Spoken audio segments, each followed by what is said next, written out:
Hello, hello, hello!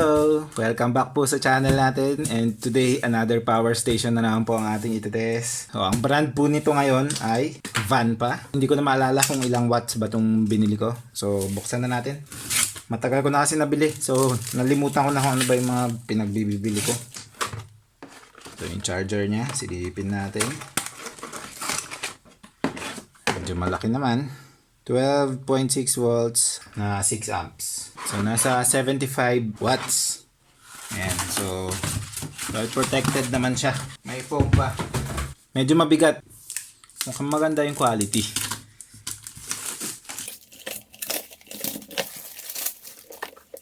May pagka-solid yung build niya. Tingnan natin ano ba itong nabili ko. Ayan. So 600 watts siya. DC output 12 volts and amps at 120,000 milliamp hour ang capacity. So mga doble ng mga nabibili natin, mga ganito. So more than doble. At yung Tilex natin, kaya siya mabigat. Medyo mahirap nang buhatin ng isang daliri. Napaka basic lang pala niya kasi ito tingnan nyo.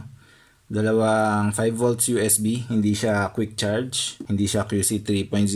Tapos dito ito yung main power switch, 220 volt switch para dito, may apat kang pwedeng isaksak at may LED light. Ayan. Sa right side, meron tayong cigarette lighter na port. Ayan. Tapos dito sa taas, yung charging port niya. Wala siyang ibang 12 volts na output kundi dito lang sa cigarette lighter na port. Wala siyang parang ganito. Ito po ay para sa charger. So dapat nilagyan na nila ng ganito para at least dito, dalawa, para pwedeng magkabit na modem or any 12 volts na output like mga LED lights. Kaso wala. Tapos sa display niya, ang makikita lang natin dyan ay yung voltage at percentage ng battery. Tapos pag naka-on yung AC, probably error code. Tapos pag charge mo, may charging icon na lilitaw. Tingnan natin. May nagbi-blink na charging icon.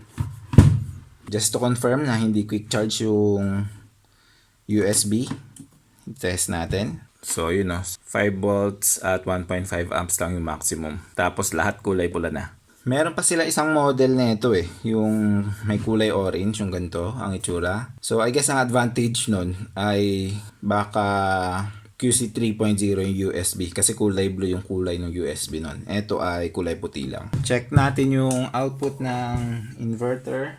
222 volts. At syempre 50 Hz. At modified sine wave din yung inverter na kasama. Check natin yung voltage dito sa 12 volts niya. 12.1. So, ita-charge lang natin. Tapos, ika-capacity test na natin para makita natin yung capacity ng battery.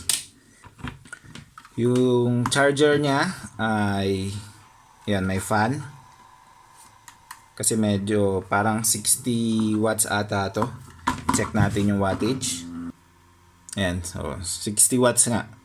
Tapos, pag nagcha-charge siya, ayan, kulay red yung LED dito. Magiging green kapag puno na.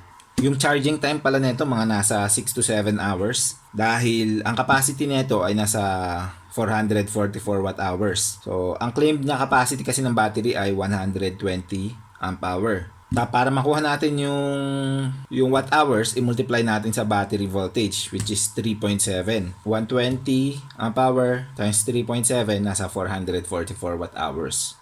So sige, hintayin na lang natin mapuno. At pag puno na, mag-capacity test na tayo. Unahin natin dito. Mandar agad yung fan. So 53 watts yung kinukuha niya. Hintayin na lang natin ulit. Ayan, namatay na. Tapos, nakalagay na dito ay ito, 0% na. Ayan.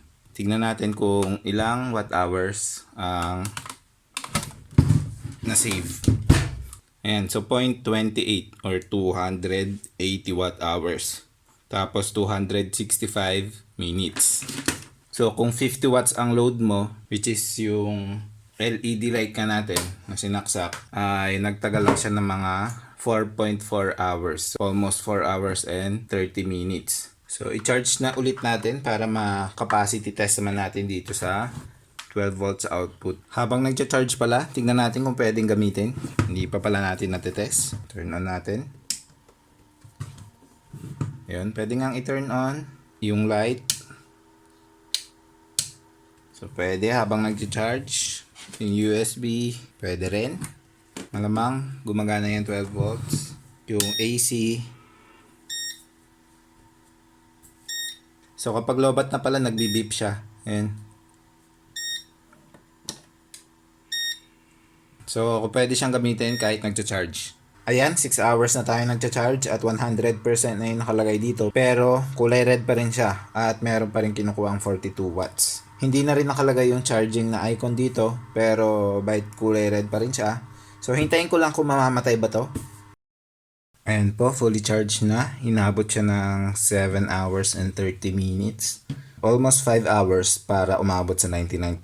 Tapos yung 2.5 hours ay para lang maging sure na puno. So magdi-discharge ulit tayo dito naman sa 12 volts para sure na tama yung watt hours na nakuha natin. Isasaksak na natin yung battery tester natin dito. So ayan, nadidetect niya yung tamang voltage, 12.6 volts. Tapos isa-set up natin yung cutoff volts natin sa 5 volts. Malamang before 7.5 volts dapat magdi-disconnect siya. Tapos yung current natin 5 amps. Ayan, start na tayo. Ayan, 5 amps yung discharge rate. At hihintayin na lang natin matapos.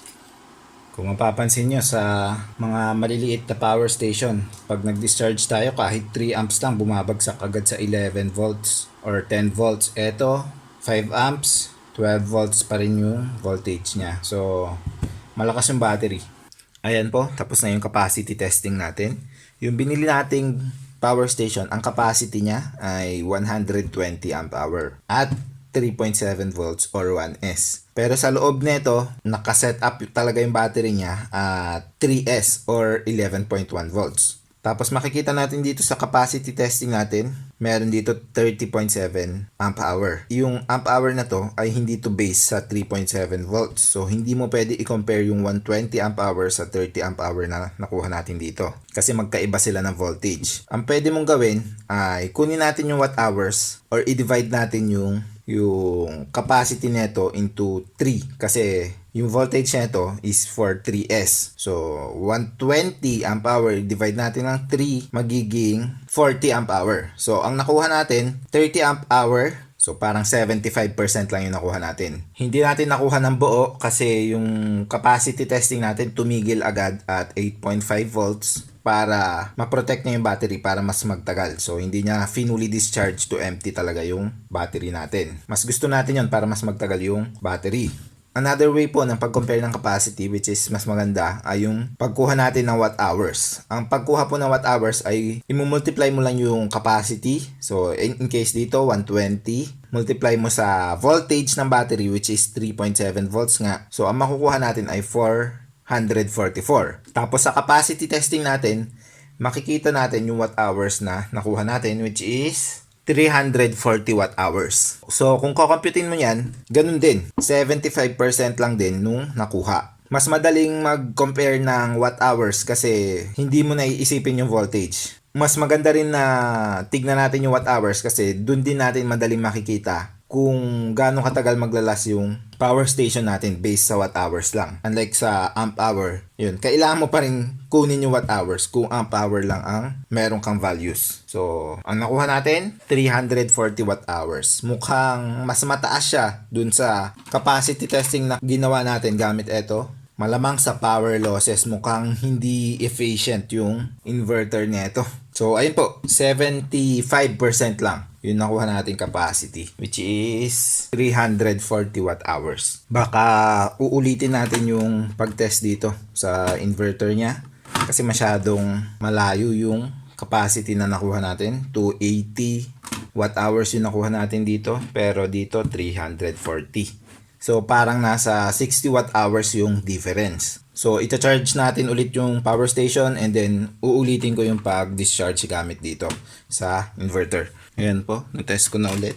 At check na natin kung ilang watts ba yung nakuha natin. So nasa 250. Last time nasa 280. Ngayon 250 na lang. At ang time ay 238 minutes.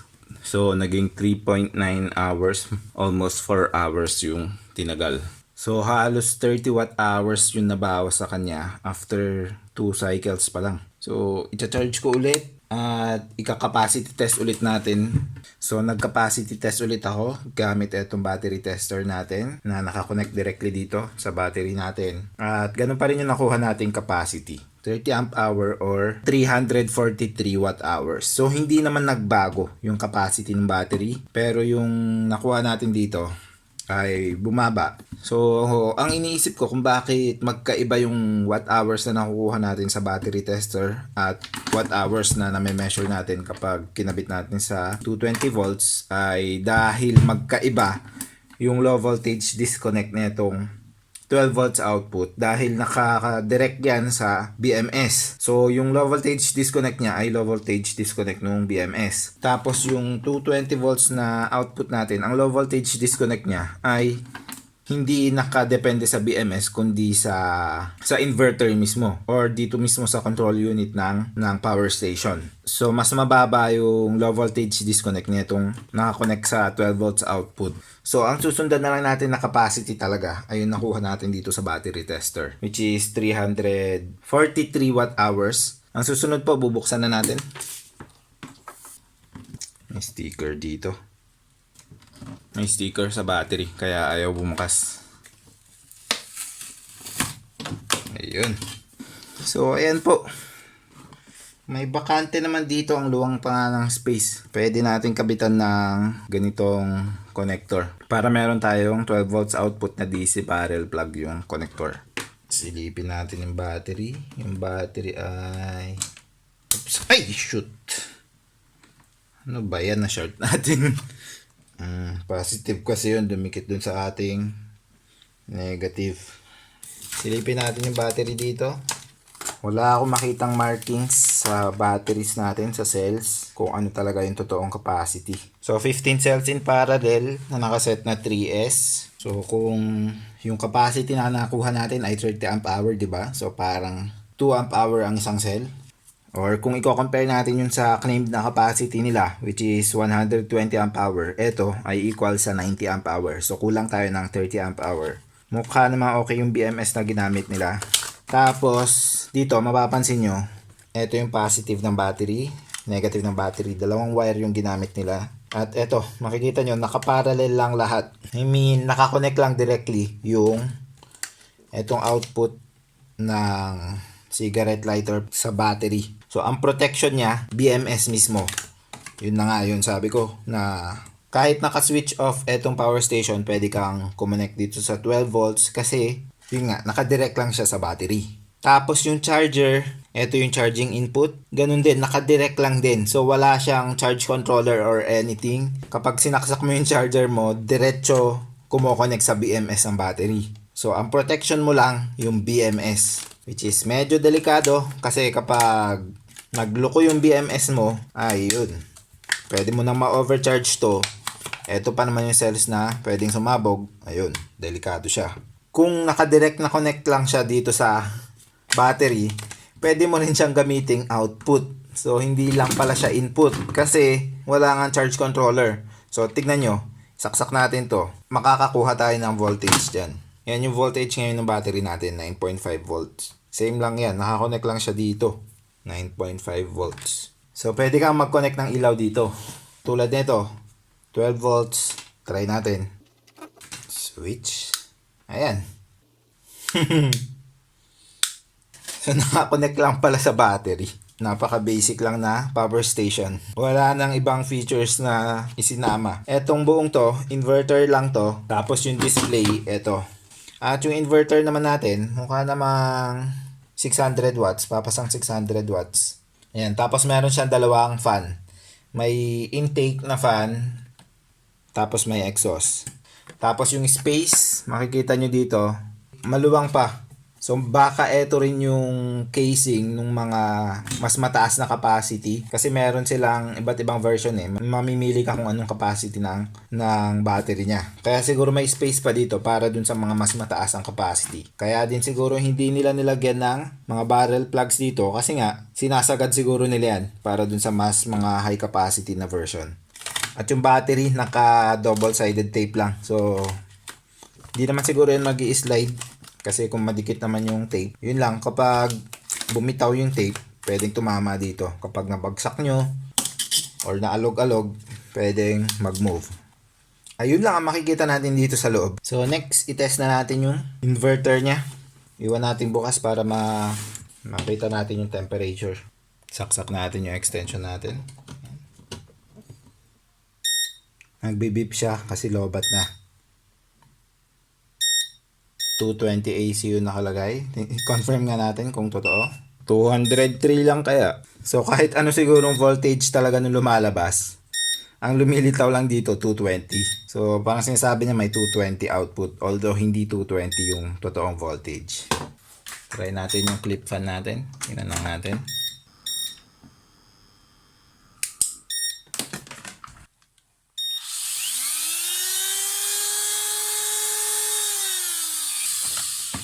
Okay naman. Try natin yung heat gun natin.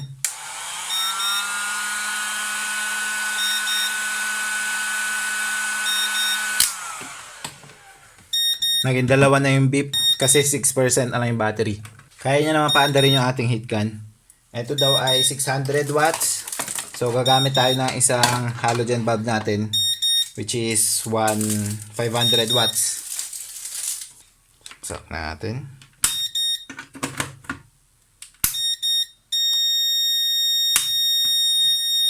Namatay na. Namatay nga. Wala na output eh, oh. So, ayun nga, namamatay yung inverter agad kahit may konti pa natitira sa battery natin. So, yun nga yung sabi ko na mauuna talaga yung inverter na mamatay bago mag-disconnect yung BMS. Kaya kapag nag-capacity test tayo direct sa battery, mas mataas yung nakukuha natin kasi mas matagal siya bago mag-low voltage disconnect unlike sa inverter na namamatay agad yung inverter kahit meron pa konting natitira sa battery. Nung tinest naman natin yung capacity ng battery directly gamit yung battery tester natin, consistent naman na 30 amp hour. So, yun.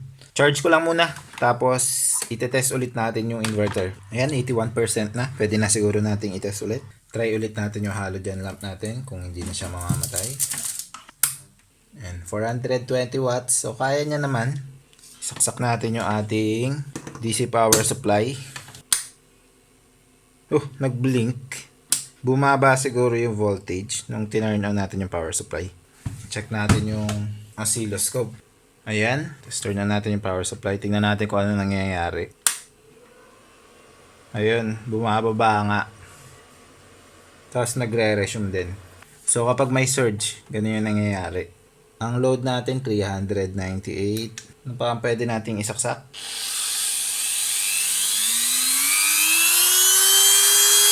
Ayan, so 418 kapag umaandar yung level.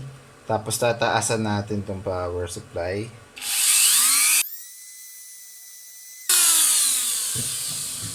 Kulang pa rin. Ganun pala talaga ang nangyayari sa mga modified sine wave. Kapag mataas ang load, nagiging square wave lang. Ayun, no? So far, 400 watts. Kayang-kaya niya. I-try natin yung ating Lotus na drill press. Ito yung drill press natin. 350 watts ang rating. So, siya yung nakasaksak dito. Ito. Turn on ko. Tingnan natin kung kaya niyang paandarin. Oh, kaya niya. Nagkakaroon ng distortion pag naka-on yung drill natin.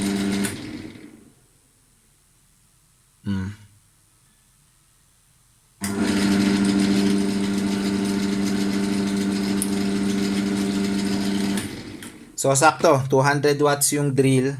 Tapos, pag ino natin yung lamp natin na almost 400. Ilan? Ayan, almost 400, 600. Oh, tignan natin kung kaya niya 600 watts.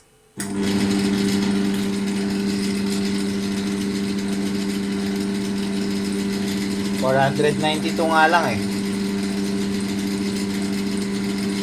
Ayan, 488 lang, kulang pa rin. Taasan pa natin dito sa ating power supply. Umiinit na ata yung inverter natin. So, check natin. Mga capacitors, umiinit yung mga capacitors niya. Bakit? Saka yung MOSFET. Normal naman na uminit. So far, okay pa naman siya. Papaandarin ko lang na medyo matagal pa para makita talaga natin kung kaya niya.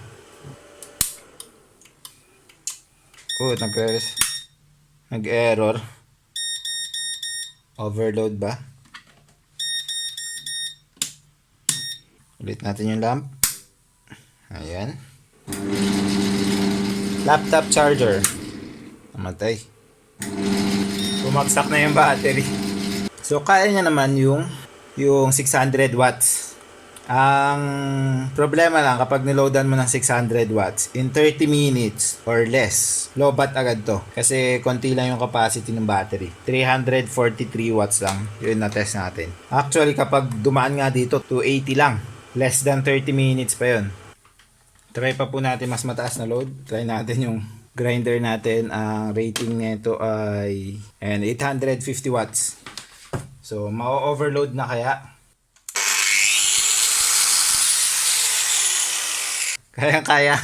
Ito circular saw. Ang rating nito na nakalagay dito ay ito, 1,400 watts. Try natin.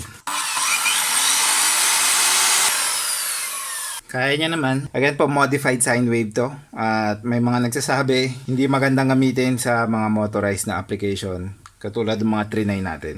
So, pag gagamitin nyo sa ganun, bantayan yung isasaksak nyo. Kasi pwedeng kapag hindi ganun katolerant yung mga sinaksak nyo sa modified sine wave, pwede pong uminit at mag-overheat yung isasaksak nyo. Pero so far, yung mga tines ko, kayang-kaya niya naman, panda rin.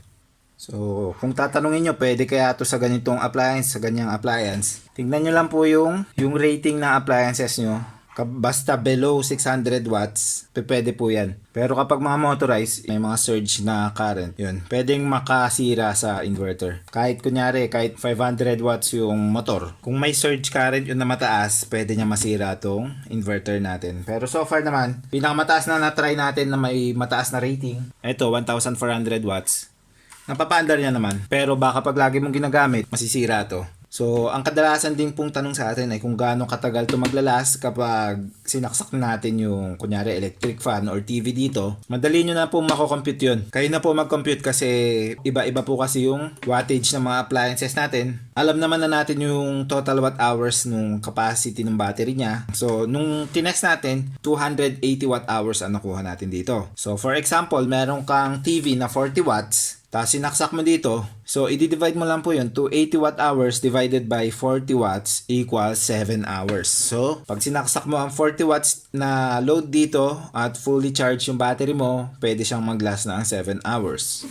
Ganun din po kapag magsasaksak kayo ng load dito sa 12 volts na output niya. Ang nakuha naman natin dito sa 12 volts na output ay 343. Sabihin mo ng 340 watt hours. So, mas mataas kapag diretso ka sa battery.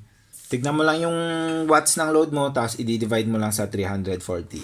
So, ayan na po. Ang pwede lang nating i-test dito kasi wala naman na siya ibang features pa. Yun lang, yung AC lang, USB, charging. Pwede po kayo mag-charge ng solar panel dito, pero dahil wala siyang MPPT controller or any charge controller, hindi magiging efficient yung pag-charge nito kasi hihilain niya lang pababa yung voltage yung solar panel nyo at hindi mo magagamit yung full na wattage ng solar panel. Pero mag-work po siya. I-try natin bukas kapag may araw. Ang gagamitin nating solar panel ay itong flash fish na portable solar panel. Kapag portable solar panel kasi gagamitin nyo, ganito na yung connector. Pwede yung gamitin yung hindi portable na solar panel, pero gagawa kayo ng connector na MC4 to DC barrel plug. Try natin to. Ayan, nagcha-charge naman siya. Makikita nyo yung charging na icon. So, ayan po, nagcha-charge naman siya kapag kinabitan mo ng solar panel dito. Ang sabi sa manual ay charging input to. Pero ang totoo, input and output to. Wala siyang charge controller, walang any protection sa charging na nakakabit dito. Directly lang siya nakakabit sa battery natin. So, kapag nagkabit ka ng solar panel dito at walang araw, ang mangyayari, magiging load yung solar panel mo, iinit solar panel mo, tapos madi-discharge yung battery nito. Kaya nga, kapag nagkabit ka ng load dyan, ayan. Kasi connected lang siya directly sa battery. So kapag i-charge mo to gamit ang solar panel, magandang ikabit mo muna yung solar panel sa charge controller, PWM or kahit LE-Joy na solar charge controller, pwede na. Kakabit mo yung solar panel dito tapos i-connect mo na to sa dito para may additional protection ka sa charging at mas efficient yung charging niya. Ganun, ititreat mo siya as battery. Diba kapag bumili ka ng battery, ang nasa loob lang yan, yung cells na connected sa BMS tapos yung BMS naka-connect siya sa terminals ng battery. Ganun din to. Kasi yung battery nandito, tapos naka-connect sa BMS, tapos yung BMS directly connected lang dito. So, i-treat mo siya as battery kapag isa-charge mo gamit yung solar panel. Yung kasama niyang charger, kaya kahit walang nagko-control ng charge dito ay okay lang kasi yung voltage nito 12.6 volts. Yan yung maximum voltage ng battery natin. So, hindi niya kailangan ng charge controller kasi nakaset na yung maximum voltage ng battery natin sa charger. Kaya ganun. Sa solar panel, nagbabago kasi yung voltage nun. Kaya, kailangan mo ng charge controller para mas safe. So, ayan, napaka-basic na power station. Basically, meron lang siyang inverter at may built-in na battery. Meron siyang dalawang mabagal na USB dito. Wala siyang fast charging or USB QC 3.0 or power delivery port para sana pwede i-charge gamit ang USB-C. Wala siya nun. Tapos yung battery, 75% lang ng advertised capacity ang nakuha natin. 120 amp hour yung claimed capacity. Ang natest lang natin, nasa 90 amp hour. Yung inverter niya, 600 watts naman, pero modified sine wave. Kung hindi mo naman kailangan ng pure sine wave, okay lang yun. So, ayan po ang ating Vanpa power station. Pag may katanungan po kayo, leave lang po kayo ng comment below. And don't forget to like and subscribe. And I will see you again next time. Bye! So, iniwan ko magdamag to, no, para mag-charge. At makikita nyo, green na. Pero pag tingin ko, 54% pa rin. Yun pala, problematic yung connector niya. Tignan nyo, pag ginalaw nyo to, naging red. Naging green. So, ewan ko kung ano ang problema. Yung connector ba maluwang? So, kung ma-experience nyo yung issue na yan na ayaw mag-charge, ayan, igalaw-galaw nyo lang itong, ito.